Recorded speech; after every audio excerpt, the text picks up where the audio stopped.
Hello, friends. I hope everyone is doing well. Today, I'm going to be doing an inspired reading, channeling with tarot and the Bible. So the way it works for me is I listen to God, and what appears to be random is never random. So I'm going to open up this Bible to wherever it opens up to, and that's going to be a message for today. Okay, so we got Amon, king of Judah. Let's see, 2 Chronicles 34:11. I'm looking at 21. Hopefully I'm saying that right. I'm still learning how to communicate what I'm looking at in the Bible. I'm getting reacquainted with it. Amon was 22 years old when he became king, and he reigned in Jerusalem 2 years. He did evil in the eyes of the Lord, as his father Manasseh had done. Amon worshipped and offered sacrifices to all the idols Manasseh had made. But unlike his father, Manasseh, he did not humble himself before the Lord. Amon increased his guilt. Amon's officials conspired against him and assassinated him in his palace. Then the people of the land killed all who had plotted against King Amon, and they made Josiah, his son, king in his place. See what you take from it. Okay. And next, we're going to be taking a look at the I Am Queen Oracle. Let's see what we got for today. While I'm opening this up, it's new. I haven't used it yet. I wanted to share that I grew up Catholic, and I really enjoyed the rituals of Catholicism as a child. I went to a Catholic school, but despised the hypocrisy. And so I rejected the Bible and other things for a long, long time while I pursued a sort of cliche spiritual path. And recently I became reacquainted with the Bible, but with fresh eyes, without any sort of indoctrination affecting it. And holy moly, kind of literally, it is a straight guide, I promise you. No matter what your path is, just look at it like a text, like any text, and grab one. Start reading from Genesis and just see what you see. I'm telling you, if you got eyes to see, it is a literal guide. I've mentioned it in a couple of my other videos that especially Genesis is a guide to demonology and how it works in this world. All right, let's see what we got today.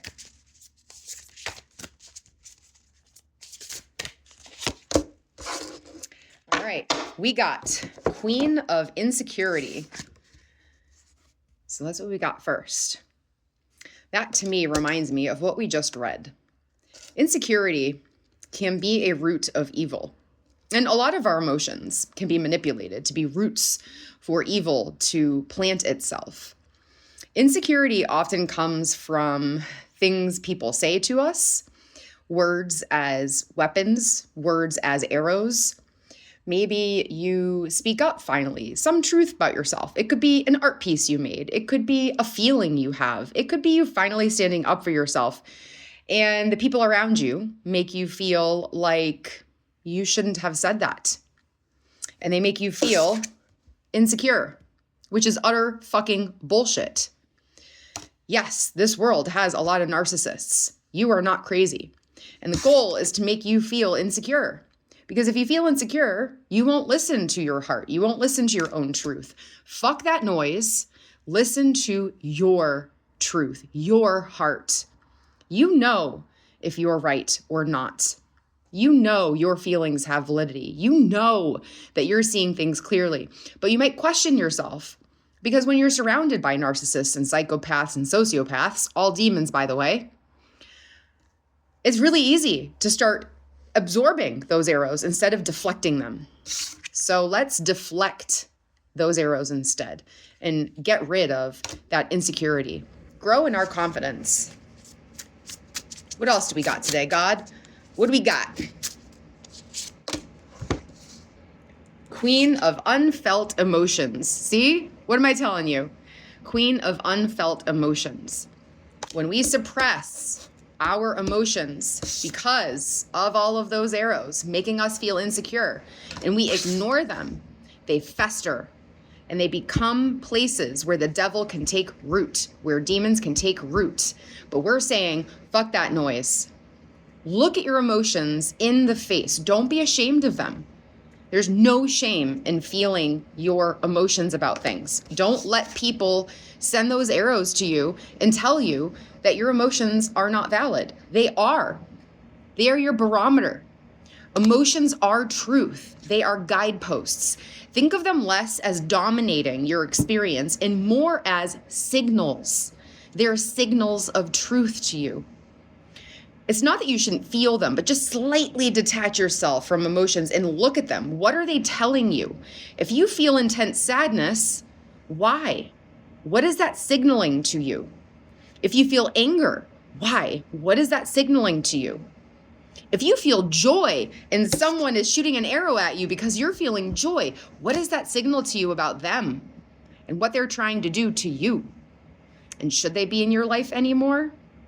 Or is it time for you to look it in the face and say, no, nope,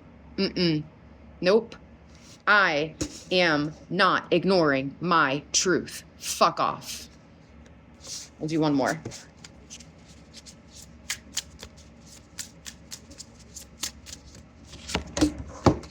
All right, we got Queen of Shapeshifting. Beautiful. So this is when you start dodging all the arrows. You become a shapeshifter. When you recognize all of those arrows coming at you, trying to make you feel insecure, trying to make you ignore your emotions in places where the devil can take root, when you start seeing them very clearly for what they are, well, you, my dear, become a shapeshifter.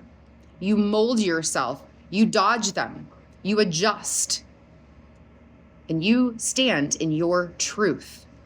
And when you're a shapeshifter, it's really hard, basically impossible for demons to come at you. For all those narcissists, sociopaths, psychopaths, yeah, when you're a shapeshifter, it drives them crazy because they follow rules. Narcissists, psychopaths are unbelievably predictable, super predictable, because their ego makes them compulsively follow the same pattern over and over and over again. So when you become someone who's a shapeshifter and you don't follow a predictable pattern, you don't have the predictable response. Someone says to you, I don't know, today, right? Your hair is frizzy. And you're like, okay. And they don't know what to do with that. They don't know what to do with that because it didn't land. You just said, what the fuck ever, I don't give a shit. And you walk away. You don't acknowledge it. It seems little, but becoming a shapeshifter means that they don't know what to do because they don't know how to deal with someone who doesn't play the game. You so got this. Dodge those arrows, and your life will have much more smiles. I promise. Much love.